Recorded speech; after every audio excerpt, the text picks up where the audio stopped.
Hello everyone, আশা করছি সবাই ভালো আছেন। আমিও আল্লাহর রহমতে খুবই ভালো আছি। তো আমি একটা পোস্টে বলেছিলাম যে আমি ৪৭তম প্রিলি কেন উত্তীর্ণ হতে পারিনি সেটা নিয়ে একটা ভিডিও বানাবো। উত্তীর্ণ না হওয়ার পিছনে আমি কিছু কারণ খুঁজে পেয়েছি, সেই কারণগুলো আপনাদের সাথে শেয়ার করব। তো সেই উদ্দেশ্যেই আমার এই ভিডিওটা করা। এ হচ্ছে আমার ৪৭তম বিসিএস প্রিলিমিনারি প্রশ্ন।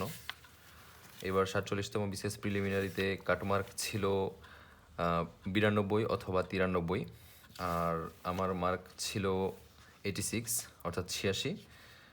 আমি অল্প কিছু মার্কের জন্য বিসিএস প্রিলিমিনারি উত্তীর্ণ হতে পারিনি।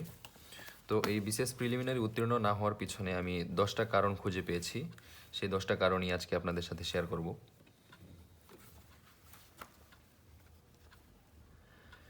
প্রথম কারণটা হচ্ছে মডেল টেস্ট। আমি প্রিলির ১.৫ মাস আগে একটা মডেল টেস্ট কিনেছিলাম। সেই মডেল টেস্টটা হচ্ছে অদিতি মডেল টেস্ট, কিন্তু আমার কাছে মনে হয়েছে অদিতি মডেল টেস্টটা বর্তমান বাজারে যথেষ্ট ভালো নয়, এর থেকেও আরও ভালো মডেল টেস্ট বাজারে রয়েছে। আমি একটা মডেল টেস্টের কথা বলতে পারি, সেটা হচ্ছে প্রিসেপ্টরস। অদিতি মডেল টেস্টের সমস্যাটা হচ্ছে অদিতি মডেল টেস্টে যে অঙ্কগুলো দেওয়া ছিল সেগুলো খুবই ইজি ছিল, আর এক ধাঁচের অঙ্কই ছিল সব মডেল টেস্টে, যার কারণে আমার ওইটা যথেষ্ট উপযুক্ত মনে হয়নি। আমি যদি অদিতি না কিনে অন্য একটা মডেল টেস্ট কিনতাম, প্র্যাকটিস করতাম, তাহলে আমি মনে হয় আরও বেশি উপকৃত হতাম। এটা হচ্ছে মডেল টেস্ট ইস্যু। তারপর ২ নম্বর যে কারণটা সেটা হচ্ছে রিভিশন। আমি সম্পূর্ণ সিলেবাস একবার শেষ করার পর আর একবার রিভিশন দিতে পেরেছিলাম, যেটা আমার কাছে যথেষ্ট মনে হয়নি। আমার কাছে মনে হয় আপনি সম্পূর্ণ সিলেবাস একবার শেষ করার পরে আরও 2বার যদি আপনি রিভিশন দিতে পারেন তাহলে সেটা আপনার জন্য খুবই ভালো হবে। আর বিসিএসের মেন বিষয়টা হচ্ছে আপনি যদি প্রিলি টিকতে চান তাহলে রিভিশনের উপরে আর কোনো মেডিসিন নাই। আপনি যত বেশি রিভিশন দিতে পারবেন আপনি প্রিলি টেকার সম্ভাবনা আপনার তত বেশি বেড়ে যাবে। তারপর হচ্ছে 3 নম্বর কারণ। 3 নম্বর কারণে আমি রেখেছি হচ্ছে সাম্প্রতিক ইস্যুগুলো থেকে, কারণ সাম্প্রতিক ইস্যুগুলো থেকে ভালো কোয়েশ্চেন আসে।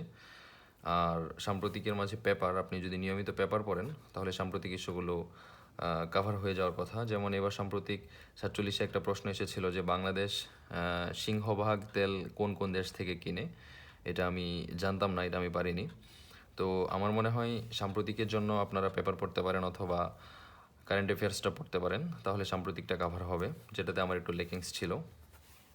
তারপর হচ্ছে 4 নম্বরে যেটা রেখেছি সেটা হচ্ছে বড় অঙ্ক অনুশীলন। বড় অঙ্ক আপনাকে অনুশীলন করতে হবে। আমি যদি কোনো বড় অঙ্ক থাকতো তাহলে সেটা অনুশীলন করতাম না, একটু গাফিলতি করতাম, যার কারণে দেখা যায় কি এবার 47তম বিসিএসে 4-5টা বড় অঙ্ক এসেছিল। তো আমার ওই বড় অঙ্কগুলো করতে একটু ঝামেলা হয়েছিল। তো আমি যদি বাসায় বড় অঙ্কগুলো প্র্যাকটিস করতাম তাহলে আমার হয়তো বা পরীক্ষা হলে তেমন কোনো প্রবলেম হতো না। তারপর হচ্ছে 5 নম্বরে সেটা হচ্ছে অল্প জায়গায় অঙ্ক করতে শেখা। আপনার বিসিএসের যে প্রশ্ন সেটা আপনি দেখলে বুঝতে পারবেন যে জায়গা খুবই সীমিত থাকে, আর এই সীমিত জায়গার মাঝে আপনাকে সবগুলো ম্যাথ করতে হবে। তো আপনি যদি অল্প জায়গার মাঝে ম্যাথ করার প্র্যাকটিস না করেন তাহলে দেখা যাবে আপনি একটু প্রবলেম ফেস করতে পারেন। তো সেই জন্যেই অল্প জায়গার মাঝে আপনাকে অঙ্ক প্র্যাকটিস করা শিখতে হবে, এটা আমার একটু ঘাটতি ছিল। তারপর হচ্ছে সিলেবাসের বাদ দেওয়া অংশ না পড়া। আপনারা জানেন যে নতুন সরকার ক্ষমতা গ্রহণ করার পর সিলেবাসের কিছু অংশ বাদ দিয়েছে, যেমন 70-এর নির্বাচন, তারপর আরও কিছু এরকম টপিক বাদ দেওয়া হয়েছিল। এই বাদ দেওয়া অংশগুলো আমি পড়িনি, কিন্তু পরীক্ষা হলে গিয়ে দেখা গেল যে এই অংশগুলো থেকে প্রশ্ন এসেছে কম বেশি। তো আমার একটা উপদেশ থাকবে যে আপনারা এই বাদ দেওয়া অংশগুলো পড়বেন, মানে একবারে বাদ দেওয়া যাবে না, প্রশ্ন আসতেই পারে। তারপর হচ্ছে 49তম বিসিএসেও বেশ কয়েকটা প্রশ্ন এসেছিল এই বাদ দেওয়া অংশগুলো থেকেই। আমি যেহেতু এই অংশটা বাদ দিয়েছিলাম সেহেতু আমি ওই প্রশ্নগুলো পারিনি অ্যাকচুয়ালি, কারণ প্র্যাকটিস না থাকলে বা অনুশীলন না থাকলে আপনার এগুলো মাথায় থাকবে না। তারপর হচ্ছে বিজ্ঞান। বিজ্ঞানে কিন্তু 15 নম্বর থাকে, সো বিজ্ঞানকে একদম নেগলেক্ট করা যাবে না।